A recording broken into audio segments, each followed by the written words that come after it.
తరుగుతాళ్ళు తేమలే కూడా కొనాలి. బయట అమ్ముకున్న రైతులు కూడా మీ టార్గెట్ 50 లక్షల మెట్రిక్ టన్నులకు అసలు మొత్తానికి ఇవ్వాలి. సన్నపోటు లేదు, తొట్టు. మీరన్నారు ఎలక్షన్స్ అప్పుడు ఈ తేడా ఆ తేడా లేకుండా అందరికీ బోనస్ ఇవ్వాలి. ఇవాళ రైతు భరోసా ఇవ్వకపోతుంది. కౌలు రైతులకు రైతు కూలకి ఇస్తున్నారు. వాళ్ళకు 12 రూపాయలు ఇస్తుంటారు. రైతు కూలకు వాళ్ళకి ఇవ్వకపోతుంది. 500 రూపాయలు బోనస్ అంటది. బోనస్ ఎగ్గొట్టడం ఎంత తగ్గించుకోవాలో అంత తగ్గించుకునే ప్రయత్నం చేయబడుతుంది. కేంద్రంతో మద్దతు ధరిస్తే ఆ మద్దతు ధర కొనుగోలు లేక ఇలా తక్కువ రేటు అమ్ముకునే విధంగా రైతులను మోసం చేయబడుతుంది. మీరు దళారీ వ్యవస్థను పెంచి పోషించబడుతుంది. ఇలా నిజాయితీగా కొనుగోలు జరిగితే ఇలా పైసలు లాభం ఉండదు. ఇప్పుడు ఏం చేస్తారు, బయట బ్రోకర్లకు అమ్ముకుంటే బ్రోకర్ల ద్వారా కమిషన్ వస్తుంది. వీళ్ళకు బ్రోకర్లకు అమ్ముకుంటే కమిషన్ వస్తుంది. ఈ బోనస్ తప్పించుకోవచ్చు, 50% బోనస్ తప్పించుకోవచ్చు.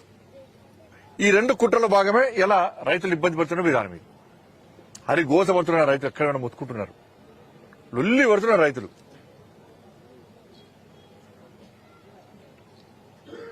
ఇది పక్కకు పెట్టి కొత్త సమస్యను పట్టుకొచ్చి కథ కొనుగోలు గురించి ఎవరు మాడతలేరు. ఇక బందిగా రైతు సమస్య ఎవరు మాడతలేరు. ఇక డైవర్షన్ పాలిటిక్స్. కాబట్టి రాష్ట్ర ప్రభుత్వము కొనుగోలు విషయంలో ప్రత్యేక శ్రద్ధ వహించాలి. ఇప్పటికీ 50% కూడా కొనుగోలు జరగలేదు. మీ నిర్లక్ష్యం వలన, మీ చేతకంతనం వలన, మీ మూర్ఖత్వ ఆలోచన వలన, మీ కుట్రల వలన రైతులు తక్కువ రేటుకి అమ్ముకునే పరిస్థితి వచ్చింది. మీరు బోనస్ ఇచ్చడం తప్పించుకోవడానికి ఈ కుట్ర చేస్తున్నారు.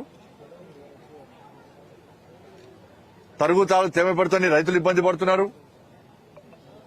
రోడ్ల మీద ధాన్యం వేసుకున్నారు, స్థలాలకు ఇబ్బంది పడుతున్నారు. కాబట్టి రైతు భరోసా ఇవ్వాలి, రైతు కులకు 12,000 రూపాయలు ఇవ్వాలి, బోనస్ ఇవ్వాలి, తరుగుతాలు తేమలు కూడా కొనాలి. ప్రతి ఒక్కరికి బోనస్ ఇవ్వాలి, అన్ని పంటలకు బోనస్ ఇవ్వాలి. ఇది మా డిమాండ్. ఇప్పుడు లగిచర్లకు సంబంధించి మేము ఫార్మాసిటీకి వ్యతిరేకం కాదు. దేశంలో అనేక ప్రాంతాలు కట్టిరు. వాళ్ళ ఫార్మాసిటీ అక్కడ రైతులకు అన్యాయం జరగకుండా రైతులను ఒప్పించి, రైతులను మెప్పించి, వాళ్ళతో చర్చలు జరిపి, వాళ్ళకి అన్ని విధాల న్యాయం చేసి వాళ్ళు ఒప్పుకున్న తర్వాత ఇలా ఫార్మాసిటీ కడతారా ఇంకేం సిటీ కడతారో కట్టుకుంటే ఎవ్వరికి ఇబ్బంది లేదు. రైతు కూడా సహకరిస్తారు. కానీ రైతుల గురించి ఆలోచించకుండా, వాళ్ళ సమస్య పరిష్కరించకుండా, వాళ్ళ ఆలోచనలు వినకుండా, వాళ్ళ బాధలు కష్టాలు వినకుండా, వాళ్ళకు న్యాయం చేయకుండా దౌర్జన్యంగా మేము ఫార్మాసిటీ కడతాం, మీరు మీ స్థలాలు మీ ఇల్లు ఇచ్చేయాల్సిందే అంటే రాచరిక పాలన ఇదేమన్నా? ఇదెక్కడి పాలన? ఇది ఏమైంది? అలా గతంలో బీఆర్ఎస్ పార్టీ అక్కడనే ఫార్మాసిటీ గిట్ట చేసింది. ఇవాళ ఇక్కడ కూడా చూడండి, మీరు ఆలోచించారు. ఇక్కడ మీడియా మీద ఆలోచించాలి. ఇక్కడ కూడా ఇప్పుడు రైతుల సమస్య ఏంది? ఇక్కడ కూడా వికారాబాద్ రైతులకు సంబంధించి మరి రైతులు ఇబ్బంది పడుతున్నారు, పేద ప్రజలు ఇబ్బంది పడుతున్న చర్చ జరుగుతలేదు. వీళ్ళు విధ్వంసం చేసిరని వీళ్ళు చేయలేదని వాళ్ళు సమస్య వచ్చింది. అలా వాళ్ళ టాపిక్ డైవర్ట్ చేసినారు. కూడా అదొక ఇష్యూ డైవర్ట్ అయింది. చర్చ దేని మీద జరగాలి?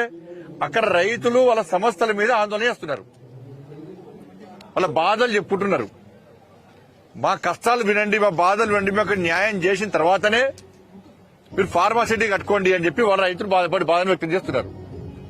మరి ఆ సమస్య మీద చర్చ లేదు. ఇప్పుడు ఇక ఆ సమస్య చర్చ లేదు.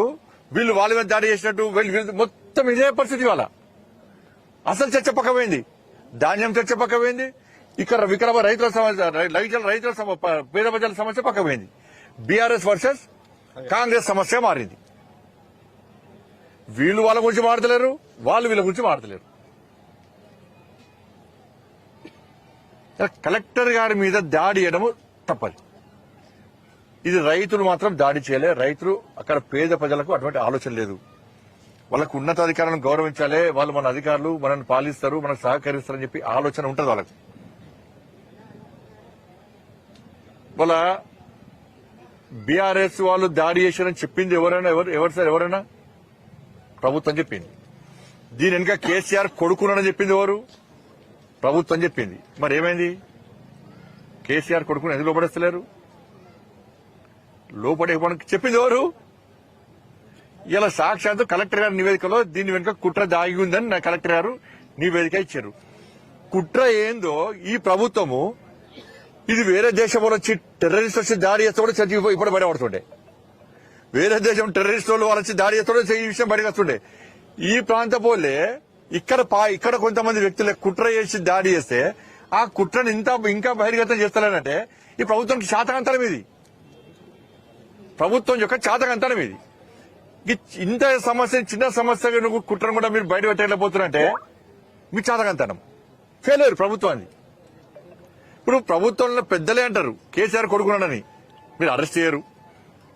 ఈ ప్రభుత్వమే అంటది దీనికి బీఆర్ఎస్ దాడి చేశారని చెప్పి ఒక్కరిని అరెస్ట్ చేస్తారు, 10 మంది అరెస్ట్ చేస్తారు, అమాయకులను అరెస్ట్ చేస్తారు. విడిపోయారని అమాయకులతో ఎందుకు అరెస్ట్ చేస్తారు? వదిలిపెట్టిన వాళ్ళు వెంటనే వాళ్ళు దాడి చేశారా? మీరే పడితే బీఆర్ఎస్ కుట్ర చేశారని మరి రైతులను అరెస్ట్ చేస్తారు. మీరు రైతులు ఏం పాపం చేసిరు వాళ్ళ?